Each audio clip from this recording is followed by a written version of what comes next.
ঢাকা শহরে বাসে চড়া মানেই যুদ্ধ করা, লং জাম্প প্র্যাকটিস করা, এর অর্ধেক বাসের বাইরে রাখা, পায়ের উপর দাঁড়িয়ে থাকে। এই যন্ত্রণার যেন শেষ নেই। আর এরই মাঝে যখন কোনো যাত্রী দুজনের জায়গা দখল করে একাই বসে থাকে, তখন কারি বা মেজাজ গরম না হয়? তবে দেখুন, সেরকম একটি ঘটনা নিয়ে আমাদের এই কাহিনী।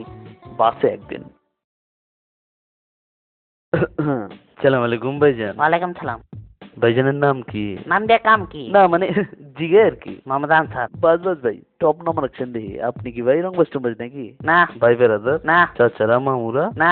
ভাইজানে কি বিয়ে করছেন? আর মেয়ে পরিবার আদন কেলা চেতেন কে? পেটে কি কিরমি আছে? থাকলে অসুবিধা না মানে জিগে আর কি। সালা সম্মতি বিধে কেউ রংবাজ টংবাজ থাকবার পারে তো? নাই। ইমানে কোন? কইলাম তুই মানে কচম করে কোন? আরে হালা কইলাম তো কছম। তাহলে হলে সোজা বয়, তো ছড়া বসেছ কে? বাসটা মনে জন তোর বাপের সিধা বন, নইলে ঠেঙ্গের নলা ভেঙ্গা বাচ্চা তন হালাই দিমু। হালায় মাঝে খারবার পারে না, হালায় জায়গায় বসে সোজা। কি বুঝলেন? সোজা আঙুলে ঘি না উঠলে আঙুল বাঁকা করতে হয়।